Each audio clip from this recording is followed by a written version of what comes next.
అందరికీ నమస్తే, welcome to our channel. 2019 ఎన్నికల్లో జగన్మోహన్ రెడ్డి గారు ఎన్నికల ప్రచారంలో ఒక మాట అయితే చెప్పడం జరిగింది. నేను అధికారంలోకి వస్తే కనుక మెగా డిఎస్సి ప్రకటిస్తాను. చాలామంది ఉపాధ్యాయ రంగంలో ఉన్న వాళ్ళందరూ కూడా ఆసక్తి చూపి, నిజంగా చెప్పాలంటే జగన్మోహన్ రెడ్డి గారు ఓట్లేసిన వాళ్ళలో టీచర్స్ కూడా చాలామంది ఉన్నారు. ఎందుకంటే మాకు చాలా మంచి చేస్తారు కదా, డిఎస్సి గట్రా అంటున్నారు.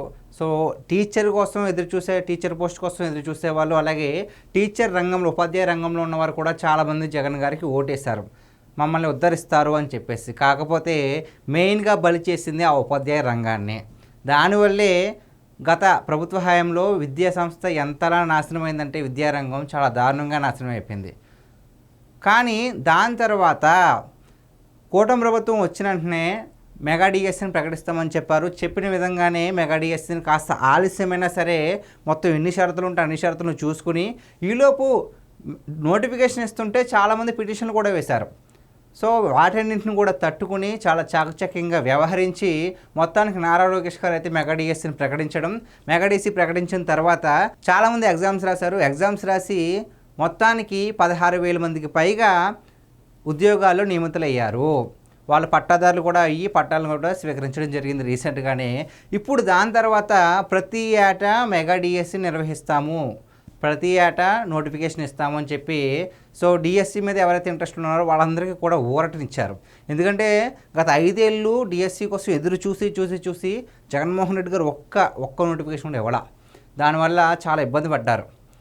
మొన్న రీసెంట్గా పట్టాదారు లేని వాళ్ళు కూడా నేను 7 ఏళ్ళుగా చూస్తున్నాము, ఇప్పుడు నెరవేరైంది, ఇప్పుడు జగన్మోహన్ రెడ్డి ఇప్పుడు నారా లోకేష్ గారు ఈ విధంగా ఇప్పుడు కూటమి ప్రభుత్వం మా ఆశలన్నీ కూడా నెరవేర్చిందని చెప్పేసి ఆనందాన్ని వ్యక్తం చేశారు. ఇప్పుడు ఈరోజు మ్యాటర్ ఏంటంటే,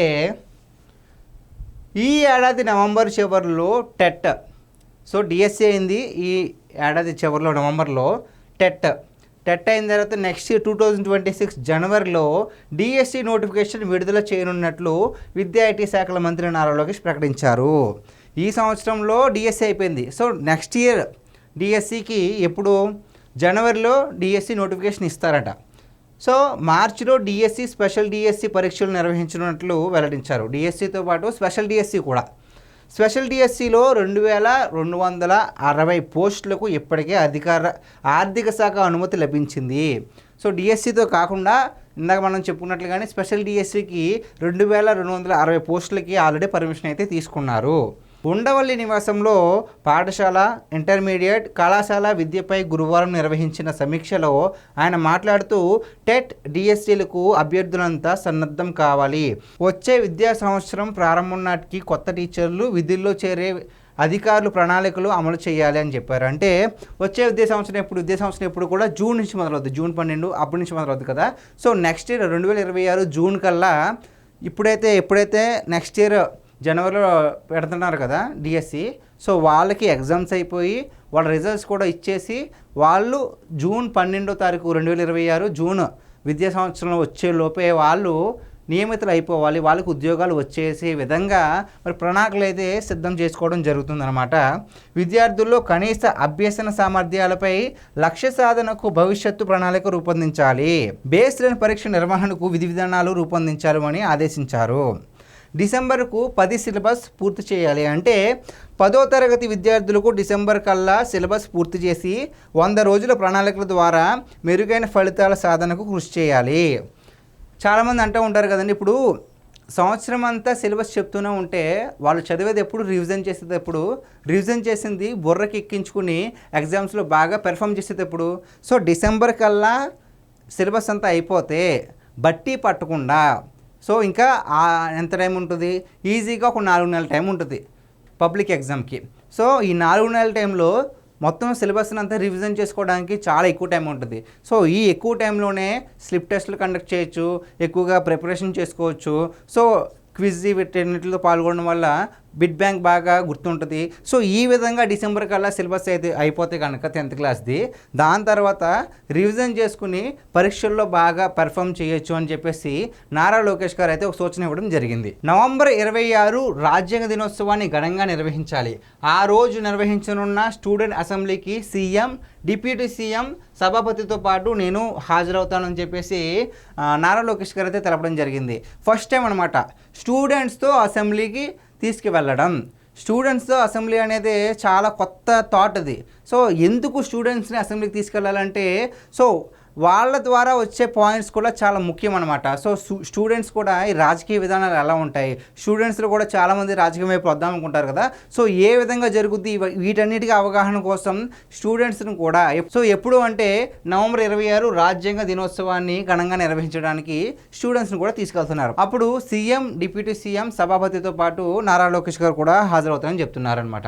రాష్ట్ర వ్యాప్తంగా 78 మంది ఉత్తమ ఉపాధ్యాయ అవార్డు గ్రహీతలను మెరుగైన విద్యా ప్రమాణాలపై అధ్యయనానికి సింగపూర్ పర్యటనకు పంపించాలి. ఇందుకు ఏర్పాట్లు చేయాలి. మధ్యాహ్న భోజన పథకానికి కడప స్మార్ట్ కిచెన్ మోడల్ను రాష్ట్ర వ్యాప్తంగా అమలు చేసేందుకు చర్యలు తీసుకోవాలని చెప్తున్నారు. సో రాష్ట్ర వ్యాప్తంగా 78 మంది ఉత్తమ ఉపాధ్యాయ అవార్డు గ్రహీతలు ఎవరైతే ఉన్నారో వాళ్ళందరికీ మెరుగైన విద్యా ప్రమాణాల కోసం సింగపూర్ పర్యటనకు పంపించాలి. సో సింగపూర్కి అయితే వాళ్ళని పంపించి ఇంకా బాగా ఏ విధంగా చేయొచ్చు అనేది వాళ్ళకి అవగాహన జరుగుతుంది అనమాట. దాని తర్వాత కడపలో ఆల్రెడీ పాఠశాలకు సంబంధించి స్మార్ట్ కిచెన్ అయితే మొదలుపెట్టారు కదా. సో ఆ స్మార్ట్ కిచెన్ వల్ల త్వరగా రుచికరమైన భోజనాన్ని పిల్లలందరికీ కూడా సరఫరా చేయొచ్చు అనమాట. సో అటువంటి స్మార్ట్ కిచెన్ని రాష్ట్ర వ్యాప్తంగా తీసుకొచ్చేందుకు చర్యలు తీసుకోవాలని కూడా నారా లోకేష్ గారు ఆదేశించారు. అమరావతిలో 100 కోట్లతో ఏర్పాటు చేయనున్న కేంద్రీయ గ్రంథాలయం నిర్మాణానికి డిజైన్ కోసం హ్యాకథాన్ నిర్వహించాలి. రాష్ట్ర వ్యాప్తంగా స్థానిక సంస్థల నుంచి రావాల్సిన గ్రంథాలయ పన్ను రాబట్టేందుకు చర్యలు తీసుకోవాలని చెప్పేసి నారా లోకేష్ గారు అయితే ఆదేశించడం జరిగింది. సో గ్రంథాలయాలు నిర్వహించడమే కాకుండా వాటి నుంచి వచ్చే పన్ను వల్ల కూడా ఎంతో కొంత ఆదాయం వస్తుందనే ఆలోచనతో నారా లోకేష్ గారు ఈ విధంగా ఆదేశించడం జరిగింది. సో మొత్తానికి గత ప్రభుత్వ హయాంలో ఎవరైతే బాగా ఇబ్బంది పడ్డారో వాళ్ళందరికీ కూడా ఇప్పుడు న్యాయం జరుగుతుంది. చాలామంది ఉపాధ్యాయ రంగానికి సంబంధించిన వాళ్ళు చాలా ఆసక్తిగా చూస్తూ ఉంటారు. ఎప్పుడెప్పుడు మాకు నోటిఫికేషన్ ఇస్తారా, ఎప్పుడెప్పుడు మా ప్రతిభను మేము చాటుకుందామని చెప్పేసి రెడీగా ఉంటారు. వాళ్ళందరికీ కూడా ఇది ఒక గుడ్ న్యూస్ అని చెప్పాలి. సో అందరూ కూడా రెడీగా ఉండండి. నోటిఫికేషన్ నెక్స్ట్ ఇయర్ రిలీజ్ అయిపోతుంది డిఎస్సి అనేది. దానికి ముందే నవంబర్న టెట్ అనేది కూడా రిలీజ్ కాబోతుంది. సో గైస్, ఇది ఈరోజు మన వీడియో. ఈ వీడియో పైన మీ విలువైన అభిప్రాయాన్ని కామెంట్ రూపంలో తెలియజేయండి. Thank you.